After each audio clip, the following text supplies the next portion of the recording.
అందరికీ నమస్కారం. తెలుగు కథామాలకు స్వాగతం. జానకి విముక్తి నవల చదువుతున్నాను. రాసిన వారు రంగనాయకమ్మ గారు.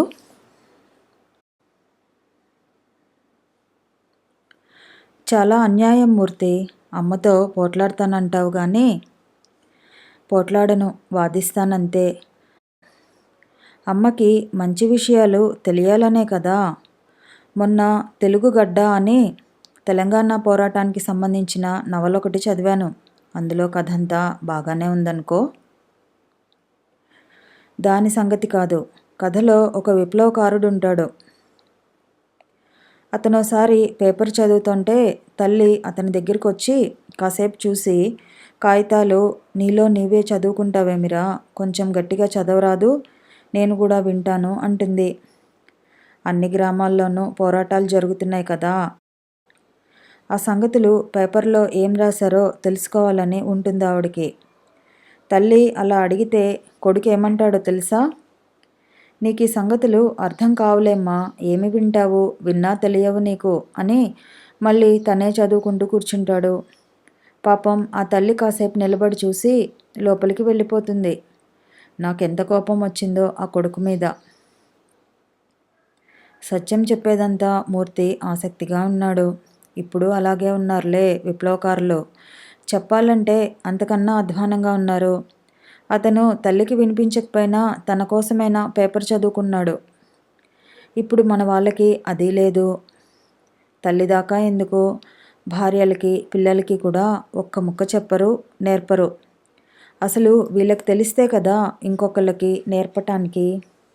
విప్లవకారుడిగా పనిచేయటం అంటే అదేదో ఉద్యోగం అయినట్టు, ఆ ఉద్యోగం చేసేసి ఆఫీసు నుంచి ఇంటికి వచ్చినట్టు, ఆ రాతలు, ఆ పత్రికలు, ఆ ఉపన్యాసాలు, ఆ విప్లవాలు అన్నీ రోడ్ల మీద వాళ్ళకు వదిలేసి ఇళ్ళకి వస్తారు. ఇంట్లో అంతా మామూలే. ఈ విప్లవకారుడి కుటుంబం ఏ చాదస్తపు కుటుంబం కన్నా మెరుగ్గా ఉండదు. అందరి ఇళ్లలోనూ ఉన్నట్టే విప్లవకారుడి ఇంట్లో కూడా ఈయన యజమాని, ఆవిడ పని మనిషి.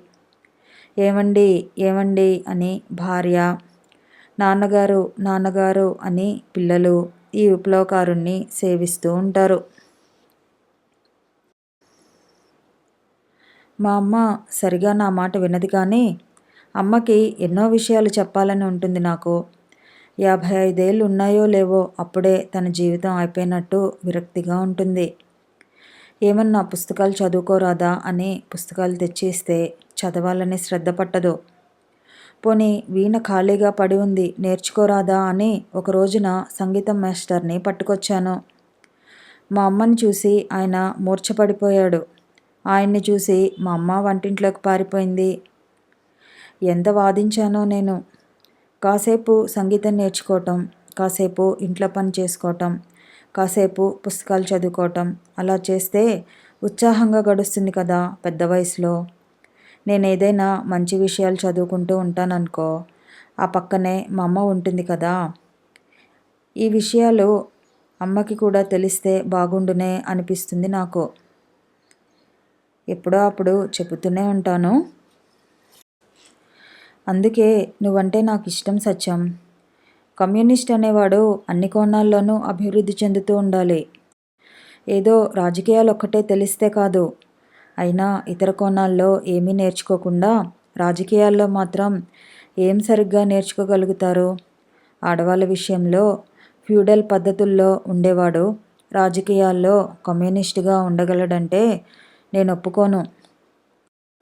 అలాగే మత విషయాల్లో సరిగ్గా ఆలోచించలేనివాడు రాజకీయాల్లో సరిగా ఆలోచిస్తాడా? కమ్యూనిస్ట్ అనే వాడిలో అభివృద్ధి అన్ని కోణాల్లోనూ సరిగా ఉండాలి. ఇద్దరూ మాట్లాడుకుంటూ లేచి తిరుగుముఖం పట్టారు. సత్యం, నేను ఒకళ్ళని కలవాలి. ఎల్లుండి సాయంత్రం వస్తాను మీ ఇంటికి. మీ స్టడీ సర్కిల్ వాళ్ళందరినీ పిలవటానికి వీలవుతుందా? ఓ, కావలసినంత టైము. శాంత వాళ్ళకి ఫోన్ ఉంది, ఇంటికే చేయొచ్చు. ప్రభాకర్కి ఆఫీస్కి చేయొచ్చు. మోహన్ మా కంపెనీలోనే. సారథికి యాదగిరికి కార్డులు రాసి పడేస్తే ఈజీగా అందుతాయి. నువ్వు మాత్రం తప్పకుండా రావాలి, లేకపోతే మా వాళ్ళు చాలా నిరుత్సాహపడిపోతారు. తప్పకుండా వస్తాను. అందరినీ చూడాలి కదా నేను కూడా.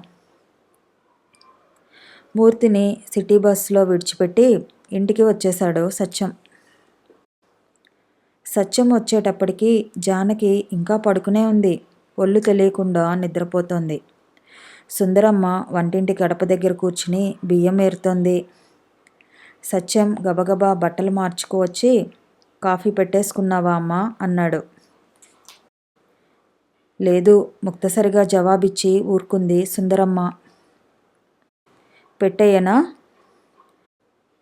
అది కూడా లేస్తుందిగా. తల్లి మొహం చూస్తుంటే చాలా దిగులు పడుతోందని తెలిసిపోతుంది. ఎప్పుడూ అంతే ఆవిడ. ఎంత చిన్న విషయానికి కూడా ధైర్యంగా ఉండలేదు.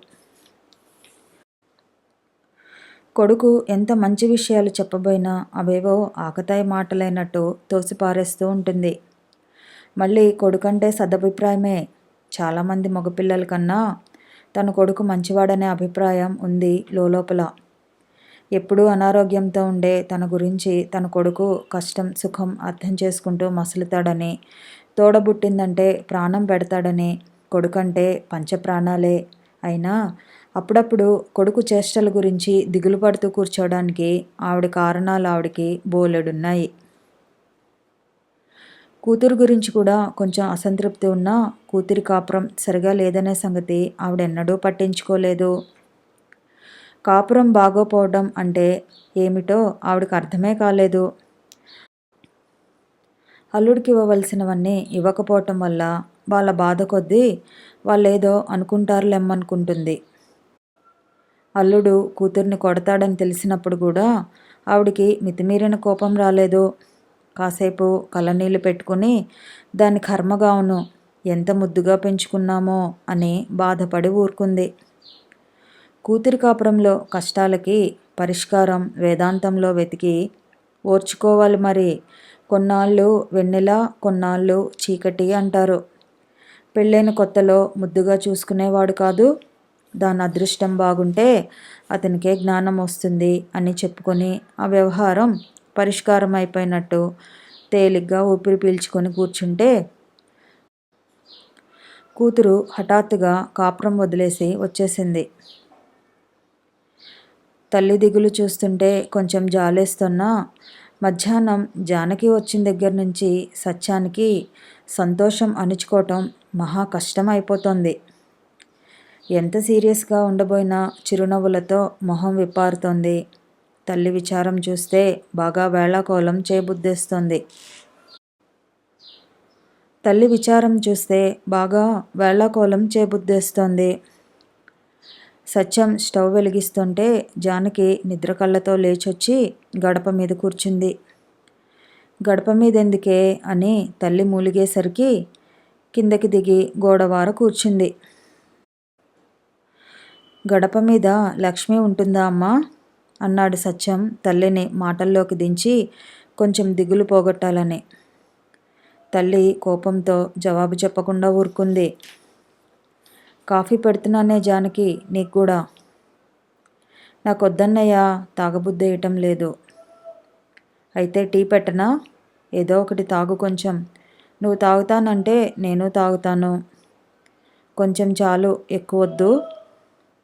అమ్మా, ఈ పూటకి నీకు కూడా టీ పెట్టేయనా? ముగ్గురం సరదాగా తాగుదాం. నాకొద్దు, తెల్లవారులు నిద్ర పట్టక చావాలి అని తల్లి విసుక్కుంది. టీ తాగితే నిద్ర పట్టదంటారేమిటో చాలామంది. పరీక్షల్లో 4 కప్పులు తాగి శుభ్రంగా నిద్రపోయేవాణ్ణి. నైట్ షిఫ్టుల్లో ఎన్ని కప్పులు తాగినా నిద్ర ఆగదు. నీ సంగతి సరేలే, ఇప్పుడు తలకిందుల వ్యవహారమేగా నీది అని తల్లి ఒక విసురు విసిరింది. వేళాకాలాల్లోకి దిగటానికి కొంచెం దారి దొరికింది సత్యానికి. నాదా తలకిందుల వ్యవహారం? నేను కమ్యూనిస్టుని తెలుసా? కమ్యూనిస్టులు ఎప్పుడూ తలకిందులుగా ఉండరు. అసలు తలకిందులుగా ఉన్నది నువ్వు. మీ ప్రపంచమంతా తలకిందులుగా ఉందన్నాడు మార్క్స్. దాన్ని కమ్యూనిస్టులే తిన్నగా తిప్పాలన్నాడు అని మహోత్సాహంతో వాదానికి అంకురార్పణ చేశాడు. ఎవడా తలకమాసినవాడు అని తల్లి కారల్ మార్క్స్ని ఎగరగొట్టేసింది. సత్యం గట్టిగా నవ్వి, మీ పురాణ శాస్త్రులు చెప్పే ఊకదంపుడు కబుర్లు అనుకున్నావేమిటి ఆయన చెప్పిన మాటలు? తల ఆయనకి మాసిందో మీకందరికీ మాసిందో తెలుస్తుంది. నేనిచ్చే పుస్తకాలు చదువు. మొన్న గోర్కీ పుస్తకం ఇచ్చాను, ఒక్క పేజీ అన్న తిప్పావా? ఎంత గొప్ప కథలు అవి. దాని మొహం చూసి అక్కడ పారేశావు. పైగా వాడికి తలమాసింది వీడికి తలమాసింది అని పేర్లు పెడుతున్నావు అని చిన్నపిల్లని కోపడ్డాడు తల్లిని. అదేమన్నా అర్థమైందా చచ్చిందా? ఆ పేర్లే నా నోటికి తిరగలేదు అని సుందరమ్మ ఆ జవాబుతో ఆ పుస్తకం పనికిమాలినతనాన్ని రుజువు చేశాను అనుకుంది. అవును మరి, నీకు ఆ పేర్లెందుకు తిరుగుతాయి? భగవద్గీతలైతే తిరుగుతాయి. నీ నోటికి తిరిగే కృష్ణుడో అర్జునుడో ప్రద్యుమ్నుడో విక్షక్సేనుడో రాయమంటావా రష్యా వాళ్ళ పుస్తకంలో? పరాయి దేశం వాళ్ళ సంగతులు కదా, ఏం రాశారో చూద్దామని కొంచెం ఓపిగ్గా చదివితే ఎందుకు అర్థం కావు? పరదేశాల సంగతులు అక్కర్లేదు మీకు, పరలోకాల సంగతులు కావాలి. బతికిన వాళ్ళ సంగతులు అక్కర్లేదు కానీ చచ్చిన వాళ్ళ సంగతులు చదవమంటే ఎక్కడ లేని ఓపిక వస్తుంది అంటూ సత్యం కాఫీ గ్లాసు తల్లి దగ్గర పెట్టి మళ్ళీ టీకి నీళ్లు పెట్టాడు. నువ్వెందుకు తిరుపతి రాలేదు? నువ్వు వస్తావనే అక్కడికి వెళ్ళాను నేను అని జానకి తల్లితో అందామని 2-3 సార్లు చూసింది కానీ ఆ మాటలు మొదలు పెడితే ఆ పెళ్లి గొడవ, అత్త గొడవ, భర్త గొడవ అన్నీ మాట్లాడవలసి వస్తుందని నోరు మెదపకుండా కూర్చుంది. అన్న టీ ఇవ్వగానే తాగేసి పడుకుంటాను అని మళ్ళీ గదిలోకి వెళ్ళిపోయింది.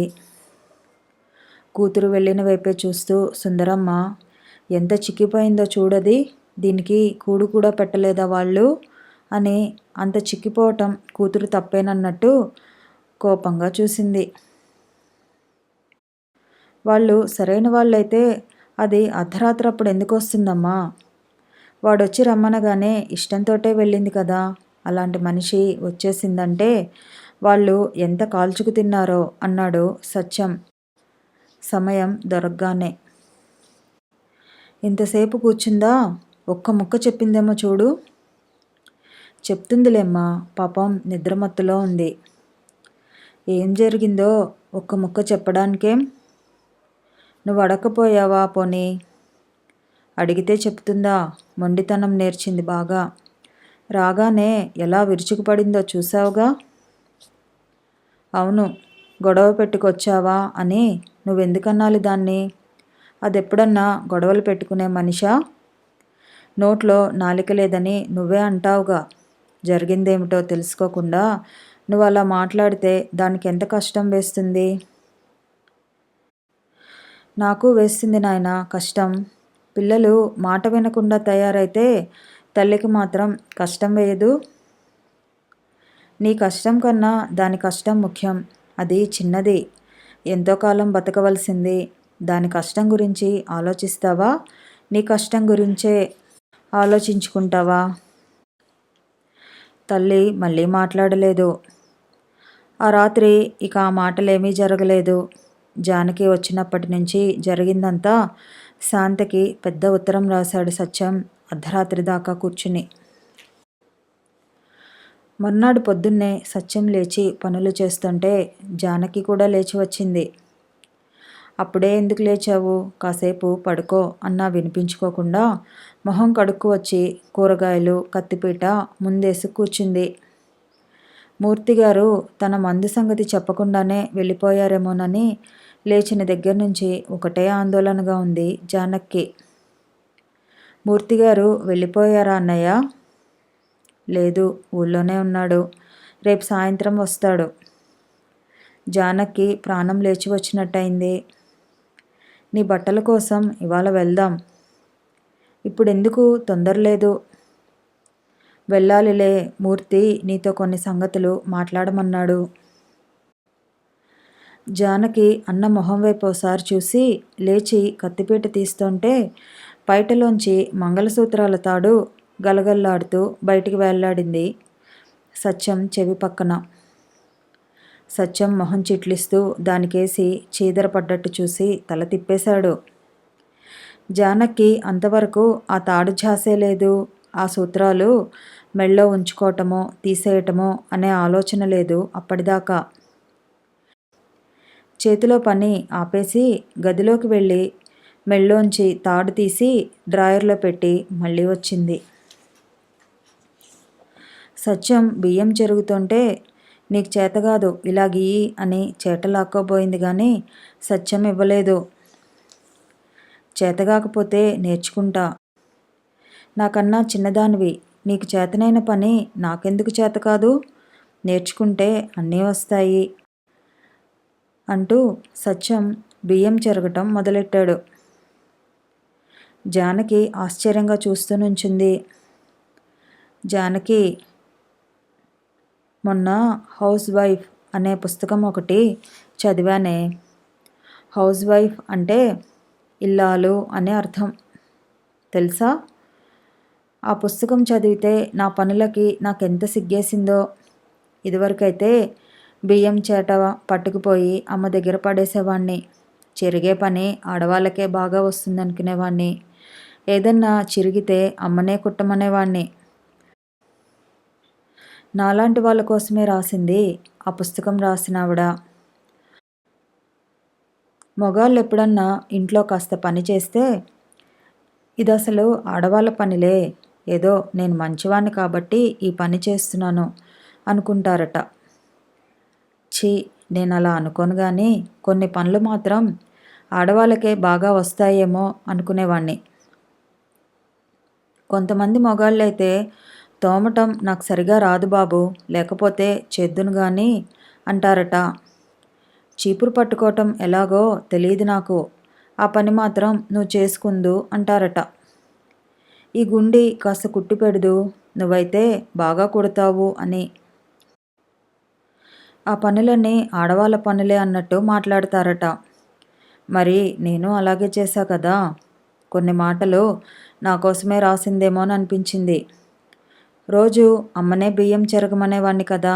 ఆ పని అమ్మకి ఎలా చేతనైంది ఆలోచన రాలేదు నాకు. నేర్చుకుంటే ఏ పనైనా ఎవరికైనా వస్తుంది కదా. ఆ పుస్తకం చదవకపోతే ఇంకా అలాగే ఉందును. ఇప్పుడు బియ్యం చెరగమని నీకు ఇచ్చేవాణ్ణి అని ఆ మాటలు చెబుతూ సత్యం బాగానే చెరిగాడు బియ్యం. బాగా వచ్చింది నీకు అంది జానకి చాలా ఆశ్చర్యంగా. కొన్నాళ్ళు పోతే అమ్మకన్నా బాగా వస్తుంది తెలుసా అని మురిసిపోతూ బియ్యం గిన్నెలో పోశాడు. కిందటి రోజు దాకా పరమ నికృష్టపు మనిషి దగ్గర ఉండి వచ్చిన జానకి అన్న మాటలు చేతలు అడుగడుగునా నిర్ఘాంతపరిచేటట్టుగా అనిపించాయి. అన్న ఎలాంటివాడో బాగానే తెలిసినా తనకు తెలిసిన దానికన్నా రోజురోజుకి కొత్తవాడవుతున్నట్టు అనిపించింది. నిన్నటి మురికి కూపంలోంచి హఠాత్తుగా తను ఏదో చిత్రమైన లోకంలోకి ఎగిరి వచ్చేసినట్టు తోచింది. అన్నని ఎంతో ప్రేమతో గౌరవంతో చూస్తూ ఉండిపోయింది. పనంతా అయ్యాక ఇద్దరు బయటికి బయలుదేరే ముందు జానకి అన్న చేతిలో ఒక కాగితం పొట్లం పెట్టి, ఇది జేబులో పెట్టుకో, అమ్మేయాలి అంది. ఏమిటి అని సత్యం పొట్లం విప్పి చూసి జానకి మెడ వైపు చూశాడు. ఆశ్చర్యపడుతూ అమ్మడం ఏమిటి అన్నాడు. అమ్మేయి, డబ్బు కావాలి కదా. డబ్బు కోసమైతే అమ్మక్కర్లేదు, నా దగ్గరుంది. అది కాదు, నేనింక వేసుకోను. ఎందుకు అనవసరంగా లోపల ఉంచటం. సత్యం సంభ్రమంగా చూశాడు. అమ్మకి చెప్పావా? చెప్తాను. చెప్పు మరి అని సత్యం సంతోషాన్ని అణుచుకుంటూ 2 అంగల్లో తల్లి దగ్గరికి వెళ్ళి ఆ పొట్లం తల్లి ముందు పెట్టి నుంచున్నాడు. సుందరమ్మ వెర్రి చూపులు చూసింది వాటిని. గుమ్మం దగ్గర నుంచున్న కూతురి మెడవైపు చూసి ఏమిటే ఇది అంది నిర్ఘాతపోతూ. నేనే అమ్మేయమన్నాను అంది జానకి ధైర్యం కూడగట్టుకొని. ఏమిటి సత్యం ఇది అని తల్లి కొడుకువైపు బేలగా చూసింది. తల్లిని చూస్తుంటే ఎంత జాలేసినా ఆ బిళ్ళల అప్రయోజకత్వం మీద, వాటిని ధరించే ఆడవాళ్ళ ఆటవికత్వం మీద సత్యం ఉత్సాహంగా ఒక ఉపన్యాసం ఇద్దామనుకున్నాడు గాని గంభీరమైన చూపుతో తప్పుకొని, జానకిని అడుగు అన్నాడు. నేనింకా వేసుకోను అంది జానకి వెంటనే. ఏమిటే వేసుకోనేమిటి, అమ్మటం ఏమిటి, నిజంగా తెగదెంపులేనా అని తల్లి మళ్ళీ కొత్తగా నిర్ఘాంతపోయింది. లేకపోతే మళ్ళీ అక్కడికి వెళ్ళమంటావా నన్ను అని జానకి ఒక పక్క మండిపడుతూ తెల్లబోయింది. అసలేమైందే, నోట్లోంచి మాట ఊడి పడనియవు, అసలేమైందో చెప్పి చావరాదు అని తల్లి అరిచింది. ఏమిటి చెప్పేది, అతనికి నాకు కుదరదింక. కుదరదా, కుదరదేమిటి, నువ్వెంత అనుకుంటే అంతేనా, నిన్న వచ్చావో లేదో అప్పుడే సూత్రాలు తీసి అమ్ముతానంటావా? అమ్మకపోతే పారేయండి, నాకక్కర్లేదు అని జానకి అక్కడి నుంచి వెళ్ళిపోయింది. కథ కొనసాగుతుంది. మళ్ళీ కలుసుకుందాము. ఈ వీడియో నచ్చితే లైక్ చేయండి, షేర్ చేయండి, కామెంట్ చేయండి, ఛానల్ని సబ్స్క్రైబ్ చేయండి.